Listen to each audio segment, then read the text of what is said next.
This just keeps getting better for the Houston Rockets as trade rumors continue to swirl, and with each passing day, the Rockets' assets keep going up in trade value.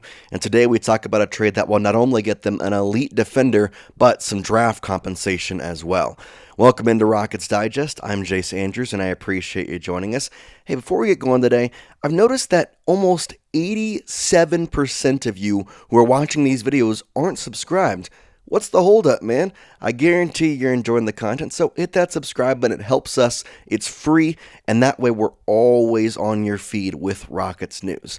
And speaking of Rockets news, we got a new article talking about a new trade rumor, and I talk about these assets for the Houston Rockets and how valuable they are, but I think as the day goes by and as we get closer to the offseason being in full swing, obviously we still got the playoffs going on, the Rockets are being valued as one of the top teams for any type of trade or free agency signing. Today, though, we talk about a prolific Celtics two-way guard. Now, to kind of give you the rundown here, we all know the Celtics are going to have to change up their way of winning next year. They're way over the second apron. They just lost Jason Tatum next year. And in all honesty, they're going to have to probably build around Jaylen Brown. And right now, there's a couple of players that are earning a substantial amount of money that they just can't handle, whereas other teams might be able to. And that guy is actually Jrue Holiday. I go into the first quote today from the article. Alec Elijah from Rockets SI, who released this and did a whole report. Really do appreciate his work. He said this, quote, "It is almost certain that the Celtics will have to make some tweaks to their roster going into next season, and one of these tweaks could include sending off Jrue Holiday in a trade in exchange for the right price." Now, I find it funny in some ways because he says at the beginning of the story that it has to be the right price for the Celtics for them to ship off Jrue Holiday. But I would argue that it's more about the right price for the opposing team, whoever will receive Jrue Holiday. Because, listen, I love Jrue. I think he is a really great defender. He is a vet in this league at this point, and he kind of started to look like it in that last couple series against the Magic, and then of course the Celtics against the Knicks. He looked a little slower off the ball. His defending was still at elite level, but it just wasn't the same Jrue Holiday we saw back with the Bucks, back with even the Celtics last year in the NBA championship. Now his stats are still relatively pretty good, and you can live with this when his defense is really otherworldly. I gotta be honest, he may be one of the best defenders in the NBA, and he's so undervalued on defense. But at the same time, he's almost 35. He has a lot of injury history, and the Celtics are in a bad spot, whereas the Rockets could take advantage of it in a huge way. Now, he signed a 4-year extension last season with the Celtics through 2028. Obviously, with the Jason Tatum injury, the Celtics are kind of in a weird spot for them, and they're going to need to trade off some of these people. Jrue Holiday is a top candidate alongside Kristaps Porzingis.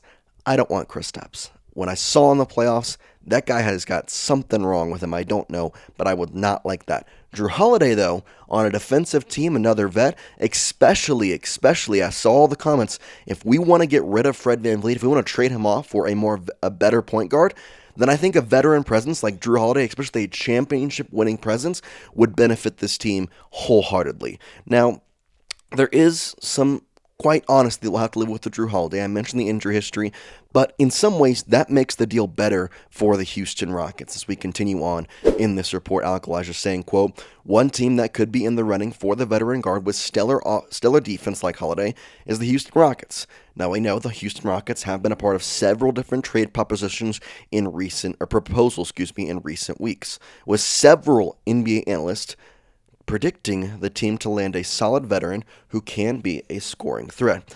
And that's exactly what Jrue Holiday is. He is a veteran who can be a scoring threat. I'm not saying he is, just not good at offense, but it's definitely gone down since even just last year. And a lot of that is because of his injury history. And this is where I think the Rockets have to go to the Celtics first and say, hey, I know that this guy is costing you a ton of money. We just got rid of $44 million off our books in Fred VanVleet.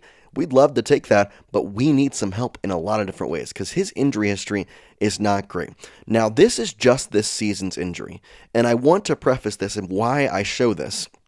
He has had more injuries in this year than he had in any season prior, and he has had more injuries in the past 2 seasons than he has sustained in his entire career prior. So he is definitely getting up there. His injury tolerance is definitely lowering, and you can see the timelines here. Most of these were relatively short injuries, but at the same time, some of these were pretty long sustaining injuries, and some of them nagged him for a pretty long while. So, in that aspect, the Rockets have a ton of picks. That's a great thing. The Rockets also have a team that has been built to win now all of a sudden. And so, if you get Jrue Holiday, you get a veteran presence, you're going to get draft compensation back, which in theory, you could attach to him and use that for a trade down the line. You could attach that and make this team being built for a long-term success.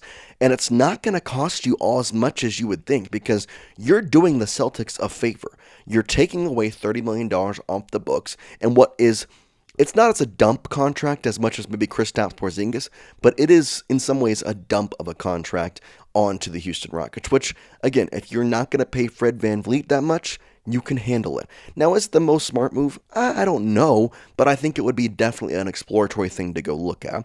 And I want to continue on here because we talk more about Jrue Holiday. And this is the big thing where we have the draft picks. This is all coming from Kurt Helen of NBC Sports saying, quote, "The Celtics will likely have to attach draft compensation to Holiday to get a team to take up that much money.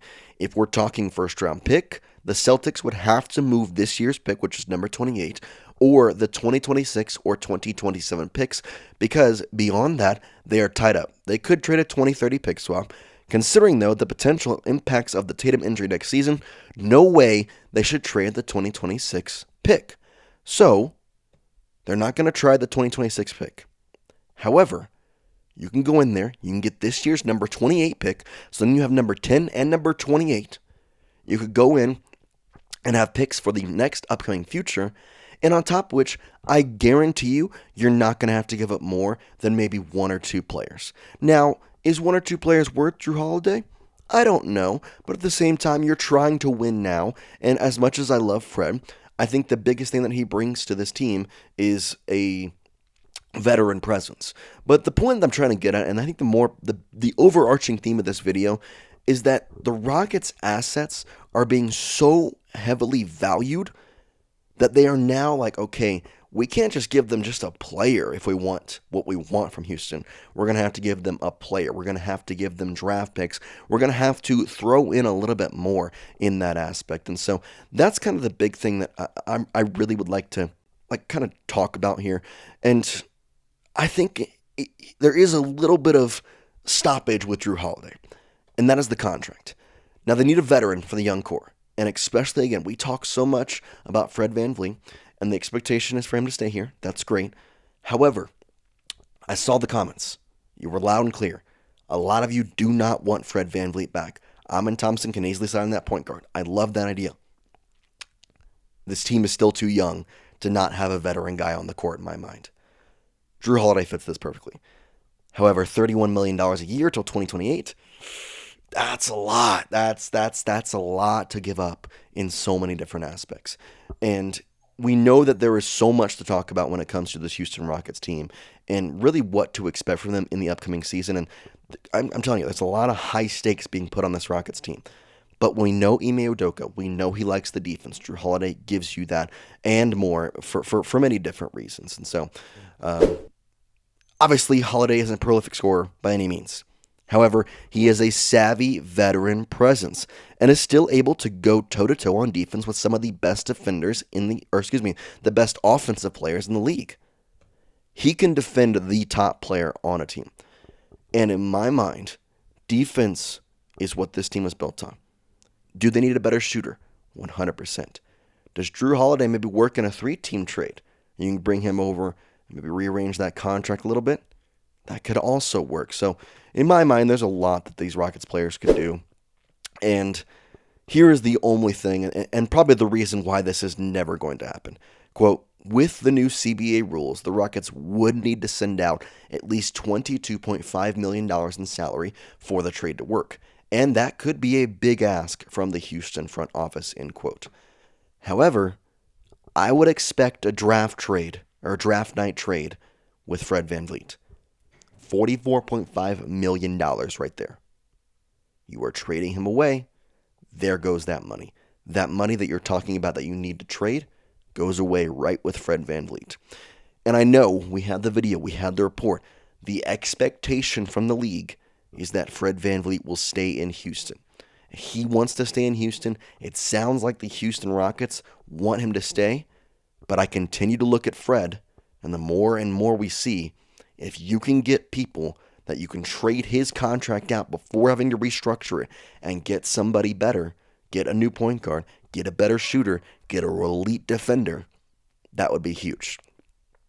I love Fred. I think he should stay.